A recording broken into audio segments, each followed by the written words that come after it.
Shalom shalom, turabaramukije amahoro y'Imana abane namwe bakunzi ba television y'ijwi ry'Abatiste. Nkuko mubibona uyu munsi twatewe iteka n'umutumire wacu, umutumire akaba ari umwungere umwe mu bungere bagize ishyirahamwe ry'amashengero y'Abatiste mu Burundi. Uwo nawe so wundi ni umwungere bita Ndayishimiye Aime Fidèle. Ndayishimiye Aime Fidèle, turaguhaye kazi. Urakoze mumenyesha makuru kutwakira muri studio television ijwi ry'Abatiste. Nkuko mwabivuze ni umwungere Ndayishimiye Aime Fidèle. Nivyo ndanezerewe cyane kubana namwe kandi nizera ko bizogenda neza. Tugiye kuza turacisha ibiganiro ngaha bitari bike kandi twizera ko bizobumugisha kubaza abatumviriza abariko baratwumviriza nabo nyene turabaramukije tubipfuriza n'ibintu byiza bashishikare kuroranira umwami wacu Yesu Kristo.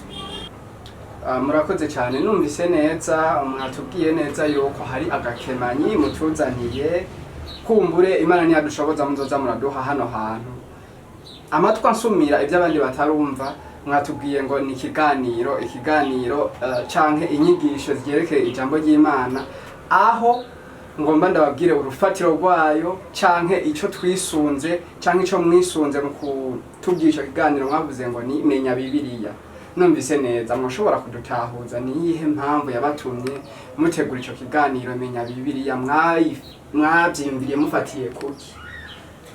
Urakoze munyamakuru ku kibazo cyiza ubajije. Ni kibazo nibaza ko buri wese yokibaza kugira ngo ashobore gutahura. Nivyo ikiganiro kizoba citwa menya Bibiliya. Ni ikiganiro twise iryo zina bivanye nuko dushaka guterera kugira ngo abantu bamenye ivy'Imana ishaka ku bantu yaremye.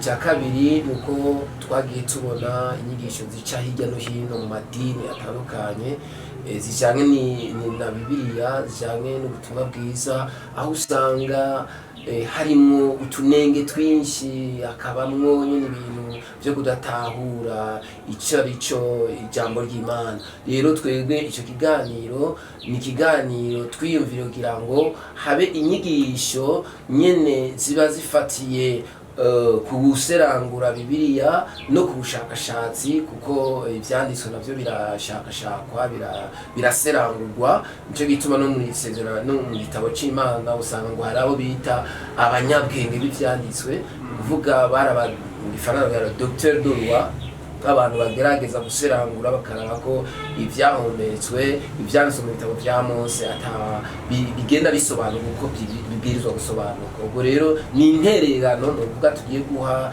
isi, tugiye guha abarundi abatwumviza bose kugira ngo tumenye inyigisho y'ukuri ya Bibiliya. Murakoze cyane, numvise neza. Tugomba duserangure canke mugomba mutwigishe twongere duserangure neza ibiriko biravugwa muri Bibiliya, twongere tuyitahure neza gusomba. Mwungere, iyi mbono muriko murayiraba canke muriko murayitegura bivanye n'ahantu mwagendagendeye, by'ukuri biragaragara neza ko mwasanze yuko aha hantu mu kibano canke hato na hato mu badukurikirana benshi usanga turiko turavuga Bibiliya uko itari. Munkundiye, hari ikintu kimwe numvise muvuze. Mwavuze ngo mugiye guserangura neza musesangure. Mbega twitege neza yuko ari mwebwe mwenyene muzokwama mudushikiriza ico kiganiro canke mwamufise n'abandi bantu mwamukorana? Ikibazo cyiza cyane. Sinari niteze ko ikibazo cyiza, ariko urakoze kuba ukizanye. Ni ukuvuga mu murimo w'Imana nta muntu yama yihagije. Paulo yarafise abo bakorana, Yesu yarafise abo bakorana. Mose ingorane ya mbere yatangiye kugira ubiravye, Yetiro ataza kumugendera, yashaka kubikora wenyene, hanyuma arabwirwa ko vyomurusha. Rero mu gikorwa c'Imana ni ugufatanya, ni ukuvuga rero ndategekanya ko tuzokorana n'abandi bakozi b'Imana batandukanye, kuko igikorwa c'Imana dukwiye gukora umwe wese arafite icyo yoterera mu bwami bwa Kristo. Ubwo rero ngira ngo vuba tuzoza mu biganiro mubona haje uyu cyangwa haje uriya, mu ntumbero ko bigenda neza. Bakunzi ba televiziyo ijwi ry'Abatiste, abivuze neza. Nimutamubona Pastor Aime Fidèle azoba ari we nabo bariko barafashanya. Bivuga ngo mu yandi majambo ni umugwi munini wagutse cyane bariko baragura iki gikorwa cijana butumwa canke igikorwa bise ngo menya Bibiliya. Ndabaravye neza, amatwi ansumira n'amaso abinyereka, musanzwe muri bamwe bagize ishyirahamwe ry'amashengero y'Abatiste mu Burundi, aho mbere musanzwe munarongoye canke munaserukira igisata c'abagabo mw'ishirahamwe ry'amashengero y'Ababatiste mu Burundi.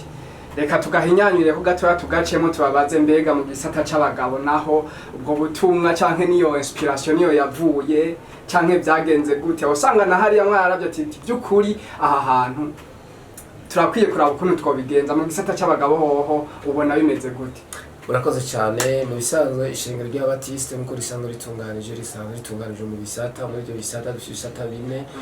Muri ivyo harimo igisata c'abagabo, n'ivyo ni ikintu nsanga ndagihagarariye uyu munsi guhera muri 2021. Novuga yuko ni igisata gisaba kubakwa gushasha, kandi mu myaka 3 iheze turiko turakora haryo turiko turakora mbere no gushize twari mu ntara ya Kayanza muri Musema, aho tugenda twigisha cyane cyane uruhara Imana yahaye umugabo kuva turemwa, kugira ngo noneho ivyo yaduhaye tubizigame tubivyaze umusaruro.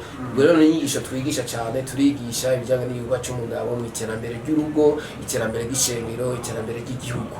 Naho duhagaze burya no mu minsi iza mu nyigisho zora ducisha ngaha n'ivyo bizoba biri. Ubwo rero mu gisata c'abagabo kiriko kirubakwa, kandi turizera ko uko iminsi itwegereza, uko n'abantu baguma batahura imbono dufise yuko turonka abagabo bashasha, abagabo bafise ibikorwa bishasha, abagabo bari mu kirere gishasha, uko bazogenda babitahura niko muzogenda mubona impinduka. Murakoze cyane, mubivuze neza. Numvise umengo hariho ikintu mwaba muriko murategura muri uwo hari wanyu canke muko kubaserukira abagabo bose, umengo hari ikintu muriko murategura nk'amaseminere canke izindi nyigisho nkuko mwavuze ko mwagiye murabikora mu Kayanza ngira ngo n'ahandi. Twitegeye yuko mu minsi tugomba tubone impinduka zoba mu iterambere mu ishengero ry'Ababatiste ndetse no mu ishengero misi yose muri rusange.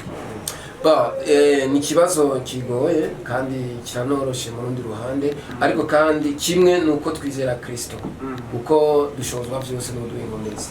Turashobora kuvuga ngo tuzokora ibi, ugasanga kumbure habaye intambamyi, ariko mu byo twizera nuko Kristo ari mu ruhande rwacu byose bizogenda neza. Igikomeye nuko byose tubishira amaboko y'Imana, tugasenga, hanyuma tugaca dukora ico Imana itubwira, kuko Bibiliya ivuga ngo nzohezagira ibikorwa by'amaboko yanyu.